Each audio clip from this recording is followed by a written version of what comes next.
Student of class 12 science, now in this video some typical numerical based on the Coulomb's law and important technique to solve the numericals. In my view, the first point is that to solve the numericals is that try to understand the questions in your own language. That's very important. Second point, visualize the question. Third point, rough sketch. Whatever the question is there, rough sketch you have to draw, and then it is very much easier to solve the question. And then apply the formula and solve it. These 4 points are very important.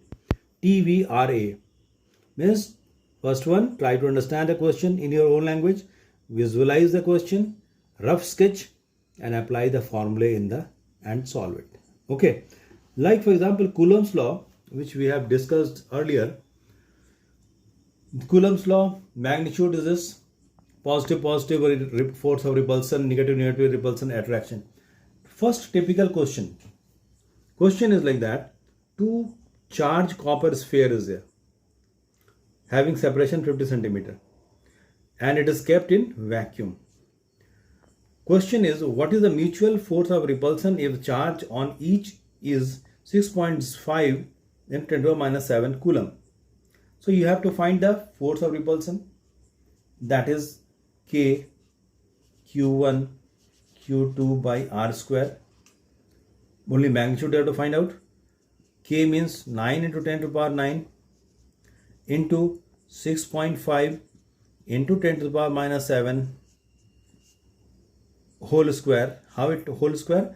Q1 and Q2 both are having the same value by R square. R is given 50 centimeter. So convert it in meter, that is 0.5 whole square. Right? Now, if you are calculating with the help of calculator, you will get 1.5 into 10 to the power minus 2 Newton approximately. That is your first part. Coulomb's law I have applied, and diagram also very important, already given. First, try to understand the question and visualize and apply the formula. Second bit, what will be the force of repulsion if the charge on each sphere is doubled and separation is halved? Charge means now the new charge Q1 dash is equal to Q2 dash is equal to double, means twice into 6.5 into 10 to the power minus 7. इतना charge दोनों sphere में, दोनों copper के sphere में. Now charge on each sphere double and separation is half, means R becomes 0.5 by 2. Then this force of repulsion will be, again you have to apply 9 into 10 to the power 9 into that this 2 times means what will happen? 2 into 6.5 into 10 to the power minus 7 whole square. Charge is doubled, 2 charges are there, by 0.5 by 2 whole square. So you just calculate it, and after calculation you will find, with the help of calculator you can calculate. In exam no calculator is provided, so you have to calculate it, squaring it, and then just you divide. So approximately its a value will be 0.24 Newton. Now second bit, that if the charged spheres are placed in water and a directly constant of H2O, that is epsilon naught or K, we can epsilon R, we are writing it, that is 80 given. So the force of repulsion in water है क्या, दोनों charge है, अभी ये vacuum में नहीं, ये water में है, वाटर में रखा गया, दोनों चार्ज को कहाँ रखा गया? वाटर में. तब क्या होगा इसमें? ये फोर्स ऑफ रिपल्सन घट जाएगा 1/k के टर्म्स है. So f dash will be f by k or epsilon r. So it will be the जो इस यहाँ पर वैल्यू आया 0.24 डिवाइड बाई 80 कर देंगे, that is 1.9 into to the power -4 approximately, इतना न्यूटन. बस no language is required, only direct formula and you have to think it. क्या करना है ये हमको समझना है. रिपल्सन निकालना है, चार्ज को डबल करना है तो डबल कर दिए, सेपरेशन को हाफ करना है तो हाफ कर दिए. तो उसका ये कैलकुलेशन पार्ट है. अगर उस दोनों चार्ज स्फीयर को पानी के अंदर रखेंगे तो क्या हो गया, ये फोर्स ऑफ रिपल्सन जो है कम हो जाएगा. कितना कम होगा, 1/k, दैट इज द 0.24 जो एयर में था या वैक्यूम में था बाई 80 कर दिए, अप्रॉक्सीमेटली इतना answer. Another typical question number 2. What is the important, very important question? Identical balls, each of mass 0.1 into 10 to the power -3 kg, carrying identical charges and separated by two non-conducting threads of equal length. At equilibrium, their positions are shown in the diagram. Calculate the charge on them. ये इस तरह का दिया हुआ है और identical ये भी डायग्राम में दिया हुआ है. 60 डिग्री है, 60 डिग्री है. सेपरेशन कितना है, ये लेंथ इसका 0.4. जब ये 60 है, ये भी 60 है, तो सेपरेशन है. अब तुमको ये देखना है कि हमको निकालना क्या है, ये दोनों के बीच, ये दोनों में चार्ज कितना है. तो फर्स्ट हमको ये थ्रेड से लगा हुआ है. First you have to see how many forces are acting. कौन कौन सा फोर्सेस इसमें एक्ट हो रहा है. फोर्सेस, पहला फोर्स देखेंगे, ये थ्रेड है, टेंशन, हमेशा बॉल से ऊपर की ओर टेंशन. दूसरा फोर्स कौन सा, इधर ये स्फीयर है, वेट इसका mg. अब ये टेंशन इंक्लाइंड है 60 डिग्री पर, तो ये रिजॉल्व हो जाएगा. एक फोर्स इधर आ गया, t cos 60 degree, t cos 60 degree हो जाएगा. और इसके परपेंडिकुलर वर्टिकल कंपोनेंट कितना हो जाएगा, t sin 60 डिग्री, राइट. ये हो जाएगा. यहाँ पर भी वही होगा. और साथ में फोर्स ऑफ रिपल्सन भी हो रहा है ना ये दोनों के बीच में, एक फोर्स और लगेगा इधर की ओर, ये फोर्स ऑफ रिपल्सन. दोनों में क्यू चार्ज है. यहाँ पर भी वही होगा, क्यू, ये भी टेंशन है, ये भी रिजॉल्व हो गया, ये एक पार्ट हो गया. यहाँ पर भी mg. अब यहाँ पर देखना है, ये भी रिजॉल्व हो जाएगा तो कितना हो जाएगा, t sin 60 डिग्री. अब ये बोला है कि ये इक्विलिब्रियम पोजीशन में है. रिजॉल्व तो कर लिए फोर्सेस का इक्विलिब्रियम कंडीशन में. मीन्स यहाँ इक्विलिब्रियम कंडीशन का मतलब क्या है कि ये जो फोर्स है, माने टोटल वर्टिकल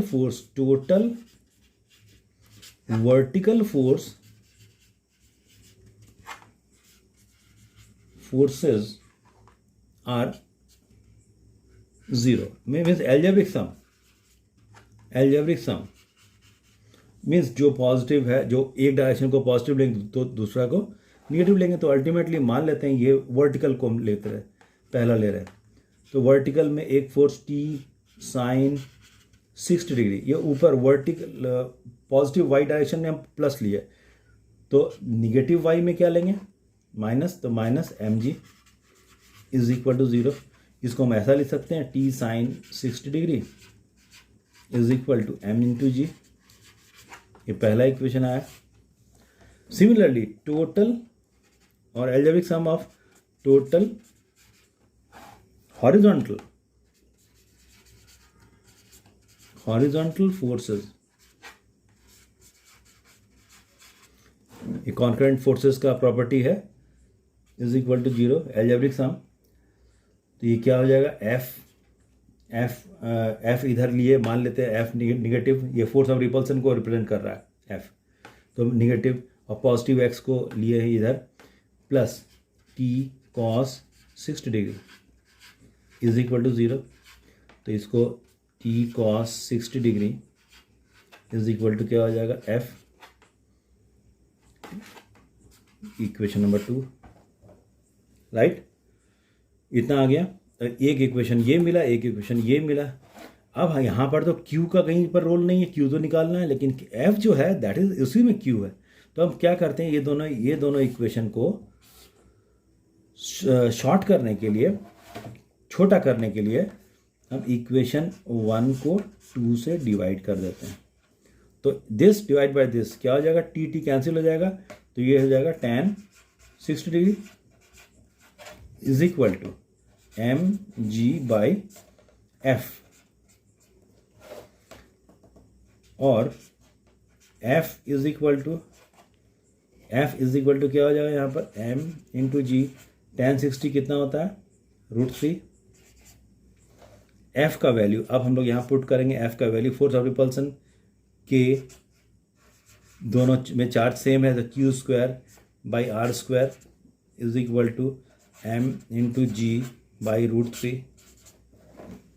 यहाँ से k का वैल्यू तो मालूम है, 9 इंटू 10⁹, तो यहाँ Q square is equal to क्या हो जाएगा, यहाँ पर Q square is equal to हो जाएगा m into G into R square by K into √3, इतना हो जाएगा। ठीक है, Q square is equal to, क्योंकि क्यू हमको निकालना है, तो Q square is equal to m into G into R square by K √3। उसके बाद यहाँ पर जो वैल्यू है k, यहाँ पर मालूम होना चाहिए k का वैल्यू होता है 9 इंटू 10⁹, तो 1/k का वैल्यू कितना हो जाएगा, तो 1/ इतना हो जाएगा। तो इसका वैल्यू हम लोग पहले m का वैल्यू पुट करेंगे, m दिया हुआ है, g दिया हुआ है, r दिया हुआ है, k का वैल्यू पुट करके यहाँ पर हम जो कैलकुलेट करेंगे वही आ जाएगा यहाँ पर। तो अल्टीमेटली इसको सॉल्व करेंगे, यहाँ पर m का वैल्यू देखिए इसमें दिया हुआ है, g का वैल्यू मालूम है 9.8 मीटर पर सेकंड स्क्वायर, r कितना है ये 0.4 मीटर r स्क्वायर, k का वैल्यू हमको मालूम है, k का वैल्यू इतना होता है, इतना, तो 1/k का वैल्यू कितना हो जाएगा, 1/9 इंटू 10⁹, यहाँ पुट कर देंगे, and ultimately you will get the value. इसका वैल्यू अप्रॉक्सीमेटली आएगा 1 माइक्रोकूलम, मीन्स 0.1 माइक्रो मतलब 10⁻⁻6 कूलम, इतना मीन्स 0.1 माइक्रोकूलम, इतना आंसर आएगा। इसका वैल्यू पुट कर देंगे, सबका वैल्यू दिया हुआ है, only the calculation part left, that ultimately this is your answer. Okay, दो चार्ज था, ये टेंशन रिजॉल्व हो गया, दो कंपोनेंट में, टी कॉस थीटा में 60 डिग्री और दूसरा टी साइन थीटा। उसके बाद ये एफ क्या शो कर रहा है, फोर्स ऑफ रिपल्सन इधर, और एम जी क्या है, इसका इस स्फीयर का वेट।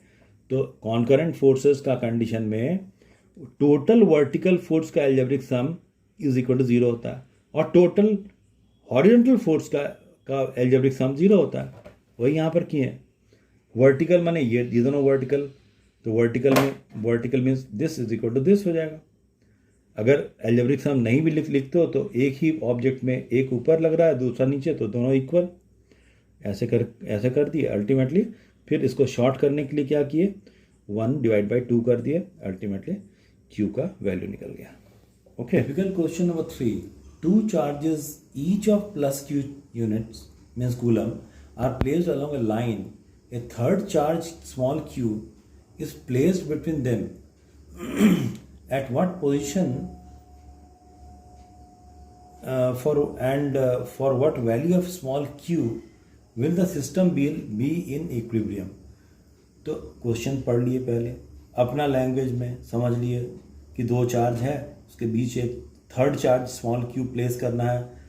तो ऐसा इस हिसाब से प्लेस करना है कि पूरा सिस्टम इक्विलिब्रियम में हो। ये अब रफ स्केच यहाँ बना लिए ए बी पॉइंट पर, एकदम quickly rough sketch, plus Q charge, एक स्मॉल क्यू चार्ज को वो प्लेस कर रहा है।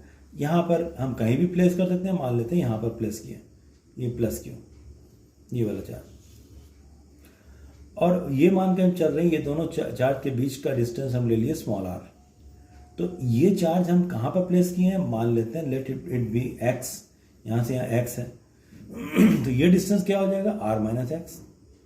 अब सिस्टम, पूरा सिस्टम इक्विलिब्रियम में होने का मतलब ये है, ये इस पर जो फोर्स लगाएगा और ये चार्ज इस पर जो फोर्स लगाएगा, दोनों इक्वल होना चाहिए।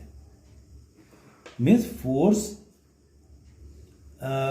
by plus q on small q is equal to force on small q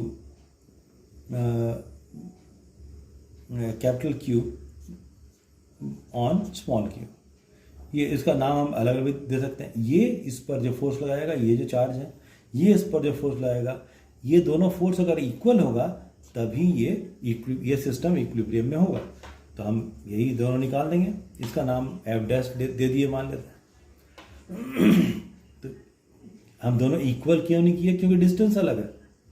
अब यहाँ पर एफ, ये दोनों के बीच फोर्स निकालेंगे, प्लस क्यू और ये स्मॉल क्यू, ये ए पर जो चार्ज है और ओ पर, तो के ये चार्ज इनटू ये चार्ज, कूलम्स लॉ, बाई इसके डिस्टेंस का स्क्वायर इज इक्वल टू, अब ये फोर्स निकालेंगे कूलम्स लॉ से, के ये charge Q small Q by distance है यहाँ पर R minus X whole square, जो भी डिस्टेंस होगा उसका स्क्वायर।